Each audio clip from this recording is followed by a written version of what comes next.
করাপশনে জাতিকে, দেশকে, রাষ্ট্রের অর্থনীতিকে বিক্রি করে দেওয়ার আয়োজন চলছে।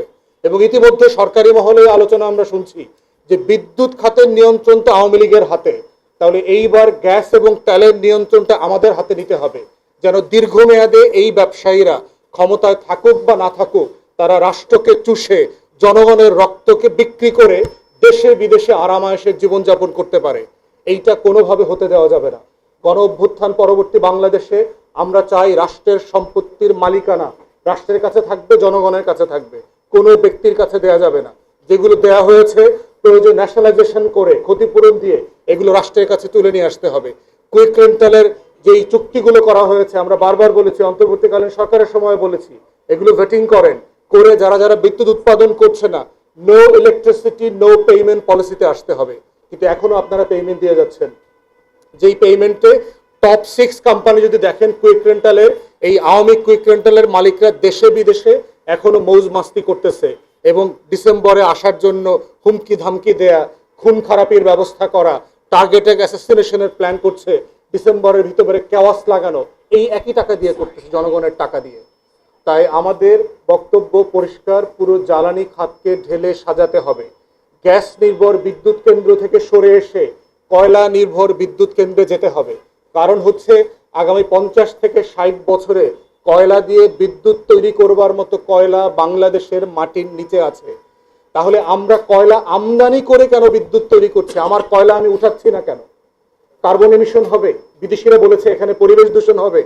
যেই বিদেশিরা গত 300-400 বছর ধরে এই কয়লা দিয়ে বিদ্যুৎ উৎপাদন করে ইন্ডাস্ট্রিয়াল কান্ট্রি হয়েছে, ইন্ডাস্ট্রিয়াল রেভলিউশন হয়েছে, আজকে G7 G8 এর কথা বলছে, আমাদের মতো একটা গরিব দেশকে এই পলিসিতে আমরা যেতে পারবো? এই সস্তা জ্বালানি রেখে নিজের কয়লা উত্তোলন না করে বিদেশ থেকে কয়লা আমদানি করছি, আদানিকে দিয়ে কয়লা বিদ্যুৎ কেন্দ্র বানাচ্ছি, আমাদের টাকায় ভারতের মালিকানায় রামপালে কয়লা বিদ্যুৎ বানাচ্ছি। এটা কি ধরনের জ্বালানি পলিসি? এটা তো কনসিস্টেন্ট হলো না। ঠিক একইভাবে দুনিয়াতে কার্বন এমিশনকে কালেক্ট করে এটাকে পরিশোধন করবার প্রযুক্তিও বেরিয়েছে। আমাদের এইটাকে অ্যাড্রেস করবার জন্য আমাদের টোটাল জ্বালানি খাতকে যতটুকু সম্ভব কয়লা কেন্দ্রিক নিয়ে আসতে হবে বিদ্যুৎ উৎপাদনের ক্ষেত্রে। তা না হলে যেভাবে গ্যাস দিয়ে আমরা বাসাবাড়িতে চুলা জ্বালাচ্ছি, আমাদের মিল ইন্ডাস্ট্রি চালাচ্ছি, এইটা প্র্যাকটিক্যাল হবে না। বিদ্যুতে আমাদের 60% গ্যাস চলে যাচ্ছে, অথচ গ্যাসের সবচেয়ে গুরুত্বপূর্ণ খাত ছিল সার কারখানায় গ্যাস দেবার জন্য, সার কারখানায় আমরা দিতে পারছি না। আমার কৃষকের উৎপাদনের জন্য প্রতি বছর 35 থেকে 40 লাখ টন সার দরকার। আমার নিজের ক্যাপাসিটি আছে 6টা সার কারখানাতে 22 থেকে 26 লক্ষ টন পর্যন্ত আপনার উৎপাদন করবার। বাংলাদেশ উৎপাদন করছে মাত্র 4 থেকে 6 লক্ষ টন, কারণ আমরা এই কোম্পানিগুলোকে গ্যাস দিতে পারছি না। তাহলে গ্যাস আমি কোথায় দেবো? আমাকে তো অগ্রাধিকার দিতে হবে, কারণ আমার সাফিসিয়েন্ট গ্যাস নাই। আমার তো ফুড সিকিউরিটি অপটিমাম প্রায়োরিটি, খাদ্য নিরাপত্তা। দেশের 20-22 কোটি মানুষকে তো খাওয়ায় পড়ায় রাখতে হবে। অতএব আমার যদি খাদ্য নিরাপত্তা না থাকে, তাহলে এই গ্যাস আমার জন্য তো বুমেরাং হবে।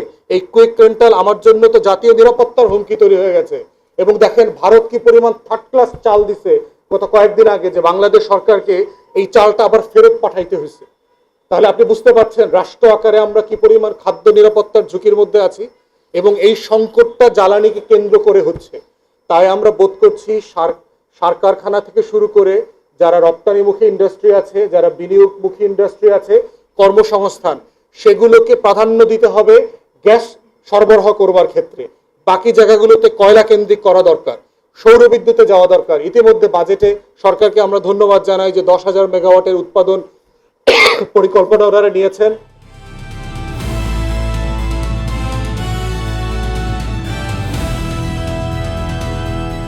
দিনাজপুর টিভি, মানুষের জীবনের কথা বলে।